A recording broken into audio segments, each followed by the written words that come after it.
जय सदाशिव। सावन महीना शिव पार्वती से जुड़ी कथा सुनने की परंपरा को आगे बढ़ाते हुए सुनेंगे आज की कहानी कि शिव की मजाक से नाराज क्यों हुई पार्वती और सृष्टि पर क्यों हुई आपदा, क्यों आई आपदा। अब अमूमन ये देखा जाता है कि जब पति पत्नी के बीच में हंसी मजाक या किसी भी कारण से झगड़ा हो जाता है तो परिवार में कलह आ जाता है। एक पौराणिक कथा के अनुसार जब शिव जी के मजाक करने से माता पार्वती नाराज हो गई थी तो दोनों के बीच ऐसा झगड़ा हुआ कि संसार में तबाही मच गई थी। जिसके बाद इस कलह को रोकने के लिए देवताओं को कलेश्वर महादेव मंदिर में आकर पूजा भी करनी पड़ी थी। अब हुआ ये था कि एक बार माता पार्वती सभी माताओं के साथ मंडप में बैठी हुई थी तो उनका रंग दूसरी माताओं के सामने कुछ दबा हुआ लग रहा था, थोड़ा सांवला लग रहा था। तब भगवान शंकर ने मजाक के मूड में ये कह दिया, हे महाकाली तुम मेरे पास आकर बैठो। मेरे गोरे शरीर के पास बैठने से तुम्हारा रूप बिजली की तरह चमकने लगेगा, क्योंकि मैंने सफ़ेद रंग के सांपों के कपड़े पहन रखे हैं और साथ ही चंदन भी लगा रखा है। अब ऐसे में तुम्हारा जो काला रंग है वो मेरी मदद भी करेगा, मुझे नज़र भी नहीं लगेगी। अब शिव जी के कहने का आशय ये था कि मैं बहुत सुंदर लग रहा हूँ, तुम काली लग रही हो। अब क्या था, शंकर जी की ये बात सुनकर माता पार्वती को दूसरी माताओं के सामने तौहीन महसूस हुई। अब पत्नी सब कुछ बर्दाश्त कर सकती है, लेकिन दूसरी महिलाओं के सामने अपनी तौहीन बर्दाश्त नहीं कर सकती।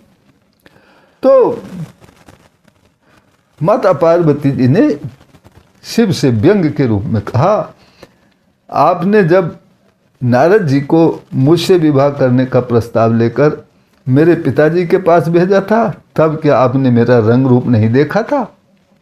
तब तो बस लग रहा था किसी तरह विवाह हो जाए। तब शिव जी ने भी तीखा बोल दिया और माता पार्वती ने भी व्यंग कर दिया। बस दोनों के बीच लड़ाई शुरू हो गई। अब दोनों शिव और शक्ति की लड़ाई से तीनों लोकों में प्राकृतिक आपदाएं आने लगी।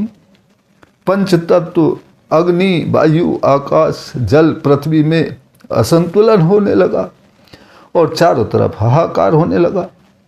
अब ऐसा देखकर देवता, असुर आदि सभी भयभीत हो गए और शिव स्तुति करने लगे। तभी पृथ्वी में से एक दिव्य लिंग प्रकट हुआ और आकाशवाणी हुई कि इस लिंग की पूजा करने से शिव पार्वती के बीच का कलह दूर होगा। तब देवताओं ने लिंग का पूजन किया, जिसके बाद माता पार्वती का गुस्सा शांत हुआ और फिर से स्थिति सामान्य हो गई। तभी से इस लिंग को कलेश्वर महादेव के नाम से जाना जाता है। ये मान्यता है कि कलेश्वर महादेव के दर्शन करने से पति पत्नी के बीच का कलह, कलेश आदि दूर हो जाता है और घर में शांति बनी रहती है। ऐसा भी माना जाता है कि यहाँ पूजा करने पर व्यक्ति को सांप, आग आदि का डर भी नहीं रहता है। उज्जैन में यह मंदिर पड़ता है। तो इस कहानी से यह भी शिक्षा मिलती है कि पति हो या पत्नी हो, जब अन्य लोगों के साथ कोई भी बैठा हो तो आपस में एक दूसरे की तौहीन नहीं करनी चाहिए। और ये मजाक वाली बातें कलह का रूप, कलह का कारण बन सकती हैं। तो परमपिता परमात्मा शिव और माता पार्वती की कृपा हम सब पर बनी रहे, इसी प्रार्थना के साथ फिर मिलते हैं शिव पार्वती से जुड़ी अगली किसी कहानी के साथ। तब तक के लिए जय सदाशिव।